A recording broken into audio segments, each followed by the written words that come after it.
बहुत सारी कहानियाँ आपको सुनाई, कई बार ये मैं डायलॉग मार चुका हूँ, लेकिन कुछ कहानियाँ ऐसी आती हैं जो दिमाग को झकझोर कर रख देती हैं। और एज ए क्राइम रिपोर्टर, मतलब क्राइम रिपोर्टर के तौर पर मैं खुद ऐसी कहानियाँ जब आती हैं तो मुझे लगता है कि कुछ नया है, कुछ अलग है, कुछ डिफरेंट है, तो थोड़ा सा जोश और बढ़ जाता है। अब ये अजीब बात है, लेकिन क्या कीजिएगा, पेशे की मजबूरी है।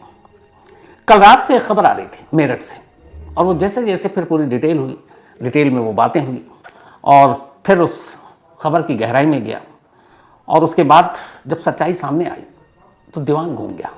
मुझे लगा कि वाकई क्या कुछ हो सकता है दुनिया में। मेरठ के सिटी एसपी हैं मिस्टर आयुष, फिर उनसे मेरी आज बात हुई, लंबी बात हुई, और जो उन्होंने डिटेल बताई ना, चौंकाने वाली डिटेल। एक अजीब कहानी है। इस कहानी की शुरुआत होती है इस ड्रम से। ये नीले रंग का प्लास्टिक का ड्रम है। आमतौर पर लोग घरों में पानी रखने के लिए इस ड्रम का इस्तेमाल करते हैं। इस ड्रम को पहले एक घर से निकाला गया, वो घर ये है। फिर इसके बाद इसको एक टेम्पो में डाला गया, टेम्पो से ये ड्रम सरकारी मुर्दा घर ले जाया गया। अब ड्रम बहुत ज़्यादा भारी, न टूट रहा था न खुल रहा था। पुलिस वाले की मजबूरी, मैकेनिक को बुलाया, फिर मशीनें मंगाई गई, और आखिरकार सरकारी मुर्दा घर के एक कंपाउंड के अंदर इस ड्रम को काटा गया। जब काटा गया तो अंदर सीमेंट जमा हुआ था। फिर उन सीमेंट के टुकड़ों को काटा गया। जब उनको काटा गया तो फिर 3 टुकड़ों में सौरभ नाम का एक नौजवान, जिसकी उम्र 29 साल है, वो उस ड्रम से बाहर आता है 3 टुकड़ों में। अब ये पूरी जो कहानी है, कुकर में, फ्रिज में, तमाम लाशों की आपने कहानियां सुनी अलग अलग तरीके की। ये ड्रम वाली कहानी है। इस कहानी के पीछे की साजिश और इस कहानी में एक अंधविश्वासी की एंट्री इस कहानी को अजीब बना देती है। खुद आज जब मेरठ पुलिस के एसपी सिटी प्रेस कॉन्फ्रेंस कर रहे थे तो ऐसा लग रहा था कि वाकई वो कोई कहानी सुना रहे हो। इस कहानी के कुल 3 किरदार हैं। एक पति है, एक पत्नी है और एक प्रेमी है, और गलती से प्रेमी अंधविश्वासी है। कहानी की शुरुआत होती है 2016 से। 2016 सौरभ नाम का एक शख्स नेवी, मर्चेंट नेवी में था, मेरठ में रहा करता था। 2016 में एक दिन मेरठ में उसकी मुलाकात मुस्कान नाम की एक लड़की से हुई। मुस्कान को देखते ही उसको प्यार हो गया। फिर मुस्कान की उससे दोस्ती हुई, मुस्कान ने उसका प्रोफाइल देखा, मुस्कान को भी प्यार हो गया। अब दोनों शादी करना चाहते थे, लेकिन सौरभ के घर वाले शादी के लिए तैयार नहीं थे। लेकिन मुस्कान और सौरभ बहुत आगे निकल चुके थे। उन दोनों ने घर वालों की मर्जी के खिलाफ जाकर शादी करने का फैसला किया और 2016 में शादी कर ली। शादी के कुछ वक्त के बाद सौरभ वापस लंदन चला गया, क्योंकि वो वहीं पोस्टेड था। फिर लंदन में रहा, फिर वापस आ गया, लेकिन बाद में पता चला कि वो नेवी मर्चेंट नहीं, बल्कि लंदन में कुछ और काम करता है। खैर, ये चलता रहा सिलसिला। 2016 से 2019 आ गए, 3 साल हो गए इन दोनों की शादी को। इस दौरान में एक बेटी हुई। अब चूंकि सौरभ ने अपने घर वालों से रिश्ता तोड़ लिया था इस शादी की वजह से, वो मानते भी नहीं थे। जब बेटी हुई तो थोड़ा सा घर वालों का रिश्ता जुड़ना शुरू हुआ। लेकिन अब घर वाले से अलग था, तो वो एक किराए के मकान में रहता था मेरठ में। वही मकान है जहाँ से ये ड्रम निकला। फिर सौरभ वापस चला गया। उसका आना जाना ज़्यादातर साल में करीब 9-10 महीने वो बाहर रहता, 2-3 महीने मेरठ में रहता। 2019 में बेटी होने के बाद फिर 2021 में वो विदेश चला गया। इधर फिर कोरोना आया। अब कोरोना में वापस आया, फिर जाना हुआ। लेकिन इसी दौरान में ये हुआ कि चूंकि ज़्यादातर वक्त सौरभ बाहर रहता, किराए के घर में मुस्कान अकेली रहती। उसकी बेटी थी, बेटी धीरे धीरे बड़ी हो रही है, उसको एक प्ले स्कूल में डाल दिया। प्ले स्कूल जाना लाना ये मुस्कान का काम था। ऐसे ही आने और जाने के दौरान एक रोज़ अब मुस्कान की मुलाकात एक लड़के से होती है। उस लड़के का नाम साहिल शुक्ला। दोनों में बातचीत होती है। साहिल भी उसी के घर के आसपास रहता था। धीरे धीरे दोस्ती होती है, दोस्ती प्यार में बदलता है। चूंकि मुस्कान का पति ज़्यादातर बाहर रहता तो घर में कोई था नहीं, वो किराए के घर में अकेली रहती, तो अब दोनों खुलकर घर में मिलने लगे। 1-2 बार उन घर के अंदर ड्रिंक करते हुए भी मकान मालिक ने देख लिया। मकान मालिक को बड़ा अजीब लगा कि ये कौन लड़का है जो अक्सर घर में आता, देर देर तक रुकता है। इसी दौरान में 2021 में सौरभ लौट आता है लंदन से। मकान मालिक उसे बता देता है कि तुम्हारी गैर हाजिरी में एक लड़का आता है और मैंने देखा तुम्हारी बीवी उसके साथ शराब भी पी रही थी। तो सौरभ अपनी बीवी के मोबाइल को उठाता, उसमें चैट देखता, उसके चैट पढ़ता है साहिल के साथ, समझ जाता है दोनों के रिश्ते क्या है। वो अपनी बीवी को समझाता है, बीवी मानती नहीं है, दोनों में झगड़ा होता है। फिर झगड़ा इस कदर बढ़ता है कि साहिल मुस्कान से तलाक लेने का फैसला कर लेता है। और इन सारी चीज़ों को करते करते 2023 आ जाता है। 2023 में वो वापस लंदन चला जाता है। अब इस बार लंदन गया तो पूरे 2 साल के लिए गया, 2 साल तक लौटा नहीं। इधर मुस्कान और साहिल का रिश्ता दिन ब दिन मजबूत होता जा रहा था। अब हुआ ये कि साहिल की माँ नहीं थी और साहिल थोड़ा अंधविश्वासी, उसके घर में वो सारी चीज़ें थी जो एक अंधविश्वास की तरफ इशारा करती थी।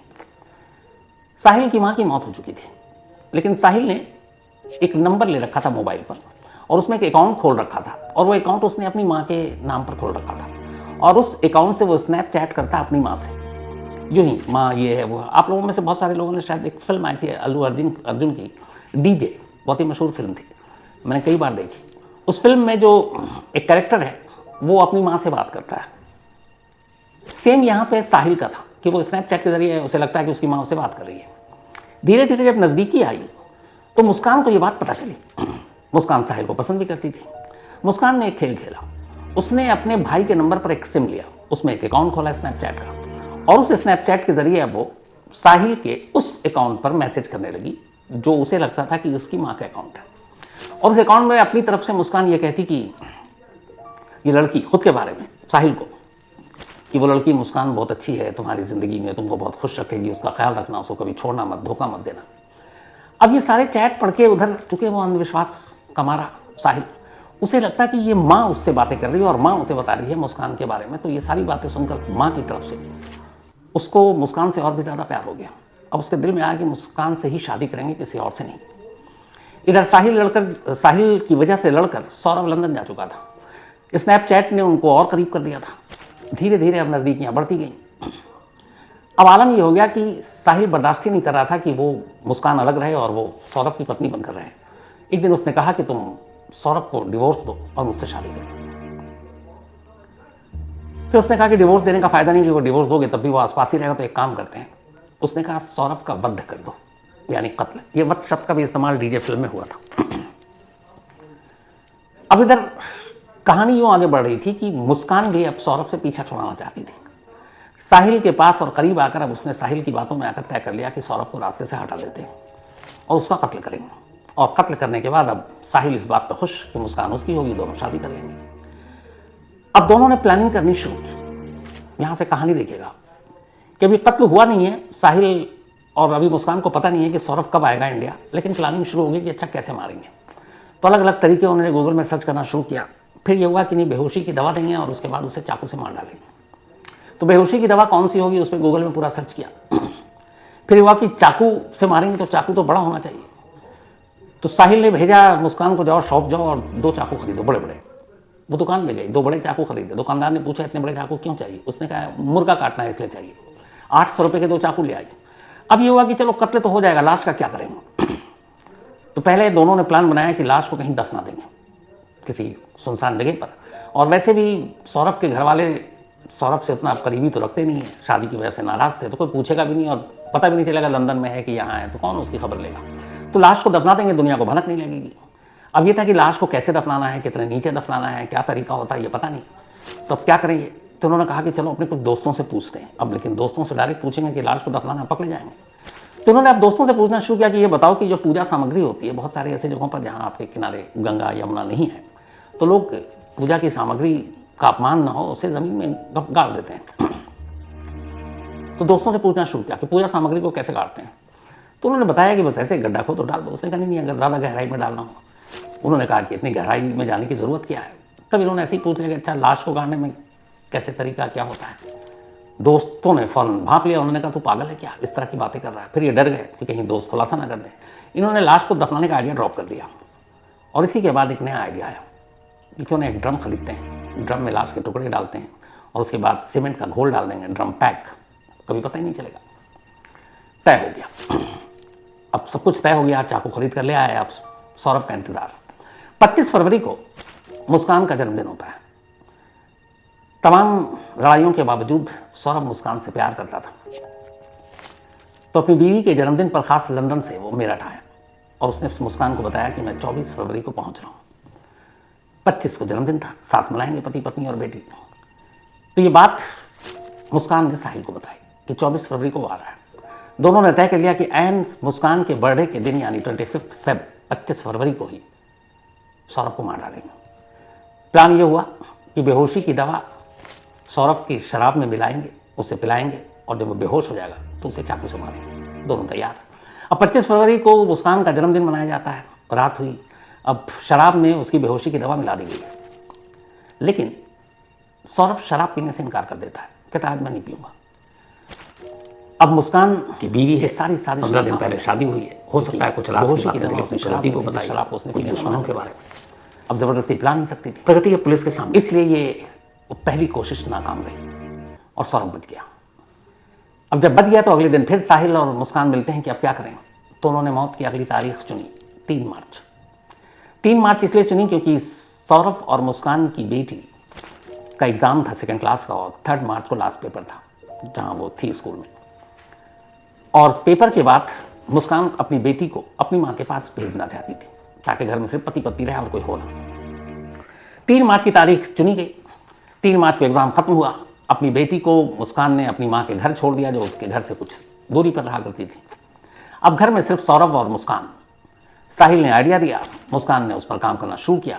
रात आया। अब ये हुआ कि रात आने के बाद जब रात आई कि कहीं इस बार भी शराब पीने से मना न कर दे, तो मुस्कान ने एक खेल खेला। उसने सौरभ का सबसे पसंदीदा खाना बनाया और सौरभ को कोफ्ता बहुत पसंद था। उसने उस कोफ्ते में बेहोशी की दवा मिला दी। रात करीब 9:30 बजे सौरभ ने खाना खाया। धीरे धीरे वो नींद के आगोश में चला गया, बेहोश हो गया। 12 बजे के आसपास अब मुस्कान ने साहिल को फ़ोन किया और कहा कि वो बेहोश हो गया, घर आओ। साहिल घर पहुंचता है। दोनों चाकू निकाले जाते हैं। अब मुस्कान साहिल से कह रही है कि तुम मारो। साहिल अंधविश्वासी प्रेमी है, वो कहता नहीं, अपने पति का वध तुम करोगी, पहला वार, पहला खंजर इसके सीने में तुम उतारोगी। मुस्कान की हिम्मत जवाब दे जाती है, लेकिन वो कहता तुम ऐसा करोगी।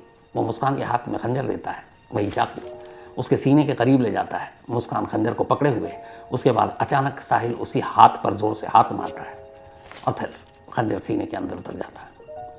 थोड़ी देर में सौरभ की मौत हुई। मौत के बाद अब अंधविश्वासी प्रेमी साहिल उसकी दोनों हथेलियों को काट देता है। काटने के बाद अब वो सर को धड़ से अलग करता है। 2 बैग पहले से खरीद कर लाए थे।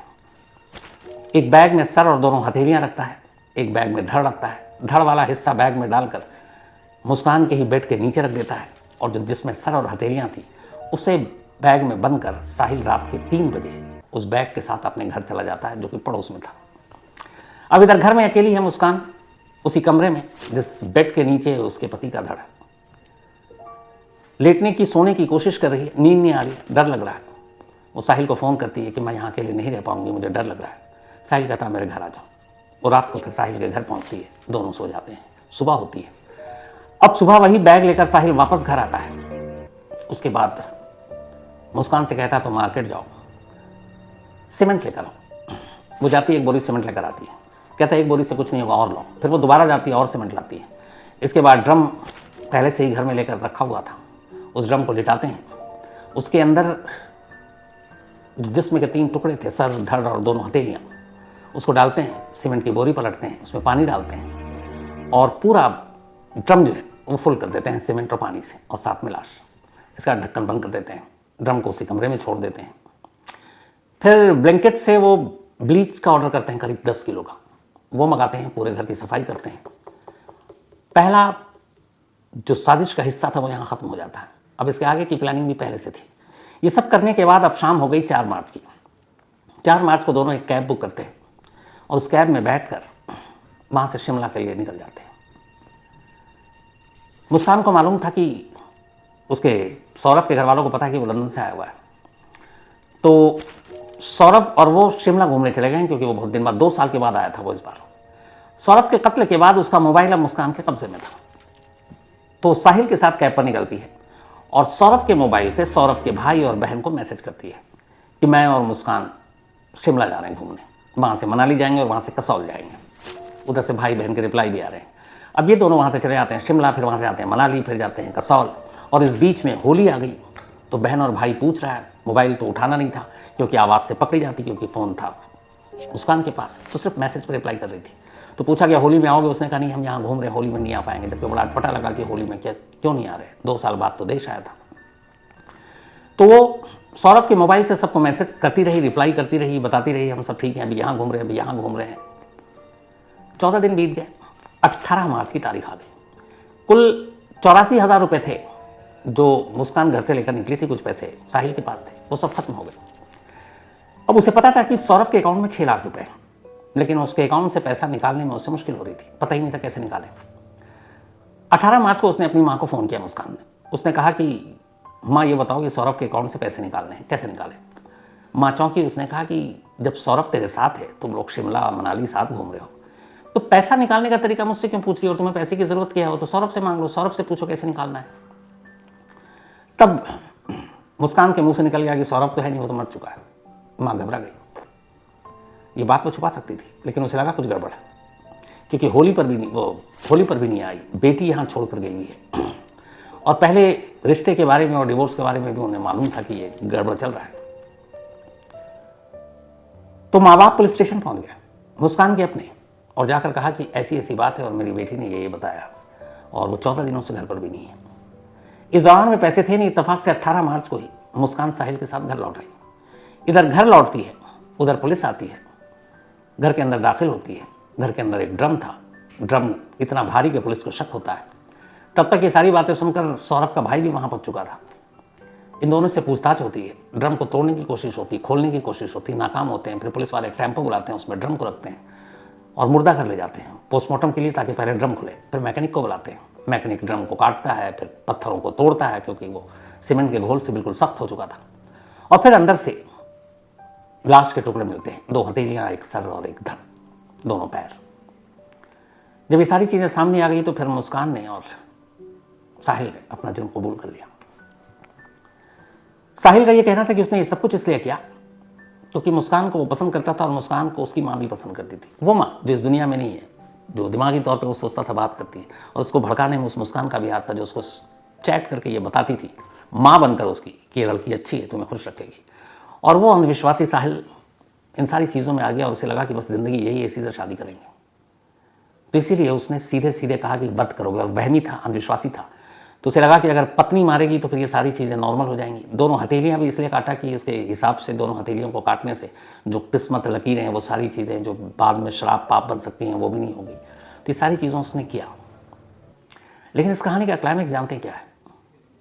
जब पुलिस ने पूछताछ की तो जुर्म तो कबूल कर लिया दोनों ने।